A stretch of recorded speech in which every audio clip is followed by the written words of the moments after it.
ابن حبان کی جلد نمبر 14 صفحہ 467 حدیث نمبر 6532 کے اندر آتا ہے کہ حضرت ابو رضی اللہ تعالیٰ فرماتے ہیں کہ ایک دن کیا ہوتا ہے کہ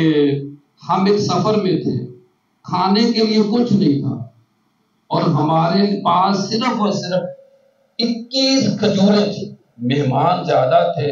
تو اللہ کے نبی صلی اللہ علیہ وسلم فرمایا کہ کوئی ایسا توشہ لے کے، جیسے پردے والا جس کو کہتے ہیں کہ برتن لے کے آؤ، اس کے اوپر کپڑا ڈال دیا گیا، تو اللہ کے نبی صلی اللہ علیہ وسلم نے اپنا دست مبارک اس توشہ والی جگہ یعنی اس کھجوروں کے اندر رکھا، تو ساتھ اللہ کے نبی نے فرمایا کہ اے ابو ہریرہ اب تو 10 آدمیوں کو لیتے آ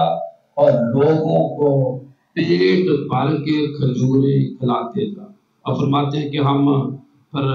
10 لوگ آتے گئے اور کھجوریں کھاتے گئے، پھر فرماتے ہیں کہ کھجوریں کھانے کے بعد اللہ کے نبی نے مجھے دعا دی، اے ابو ہریرہ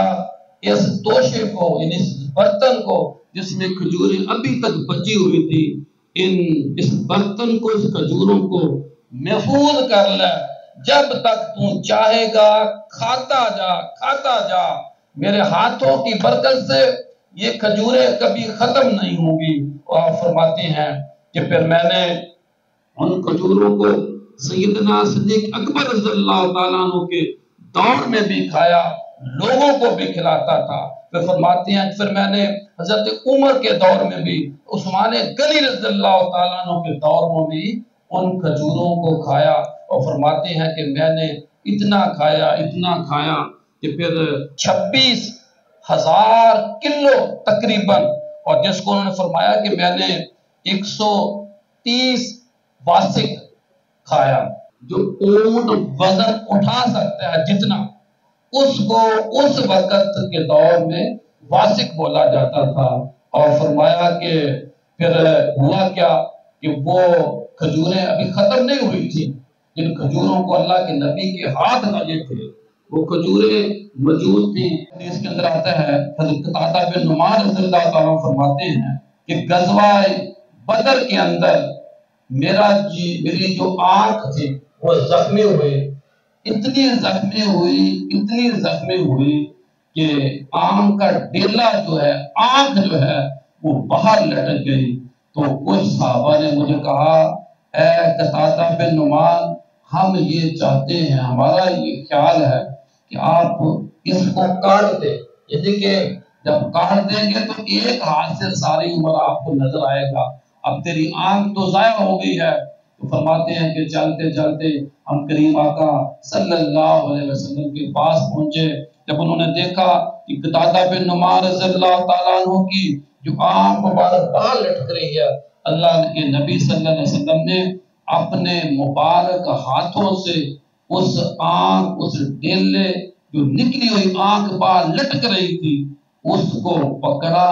آنکھ میں فٹ کر دیا۔ تو فرماتے ہیں کہ ساری عمر اسی آنکھ سے میں نے دیکھا،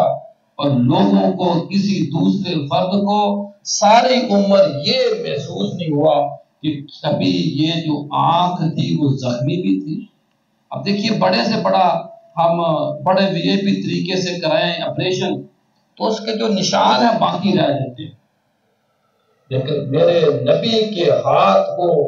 جو چیز لگ جائے وہ زخمی بھی ہو، وہ داغ دار بھی ہو، تو پہلے سے زیادہ خوبصورت ہو جاتی ہے۔ اور صحیح بخاری کی جلد نمبر 4 صفحہ 1483 حدیث نمبر 3813 کے اندر آتا ہے، حضرت برا بن عازب رضی اللہ تعالیٰ عنہ فرماتے ہیں، عبداللہ بن عتیق دشمن رسول ابو رافع جو یہودی بندہ تھا، اس کو فاصلے جہنم کر کے واپس لوٹ رہے تھے، تو کیا ہوا کہ آپ گر گئے۔ اللہ کے نبی صلی اللہ علیہ وسلم کے پاس وہ ٹوٹی ہوئی پنڈلی لے کے حضرت عبداللہ بن عتیق پہنچتے ہیں، تو اللہ کے نبی صلی اللہ علیہ وسلم نے اپنے دست شفا سے اس پنڈلی کو سیدھا کر دیا، اور جو پنڈلی تھی ہمیشہ پھر کبھی یہ محسوس نہیں، لنگڑا پن میں نہیں تھا، ہم آپریشن کرا لیں تو لنگڑا پن نہیں جاتا. ڈاکٹر کہتے ہیں کہ جی اتنے فیصد ہم آپ کا لنگڑا پن دور کر سکتے ہیں، اتنے فیصد آپ کا لنگڑا پن رہے گا. تو آپ فرماتے ہیں کہ ساری عمر میں نے اسی پنڈلی کے ساتھ گزارا. اور بزرگوں دوستو، ابن ماجہ کی جلد نمبر 2 صفحہ 774 کے اندر آتا ہے، جو حدیث نمبر 2310 ہے. حضرت علی مرتضی مولا مشکل کشا رضی اللہ تعالی عنہ علیہ السلام کو جب یمن کا گورنر بنانے کی پیشکش کی گئی، بنایا گیا، تو حضرت علی فرماتے ہیں مولا مشکل کشا کہ اے میرے نبی صلی اللہ علیہ وآلہ وسلم، میرے ماں باپ آپ پر قربان ہوں، میرے لیے دعا کریں. گورنر تو مجھے آپ یمن کا بنا رہے ہیں، لیکن فیصلے کیسے کروں گا، میرے لیے دعا کریں. تو آپ فرماتے ہیں کہ اللہ کے نبی صلی اللہ علیہ وسلم نے میرے سینے مبارک پر ہاتھ پھیرتے ہوئے دعا کی، اے اللہ اس کے دل کو ہدایت پر قائم رکھ اور اس کی زبان کو حق پر ثابت قدم رکھ.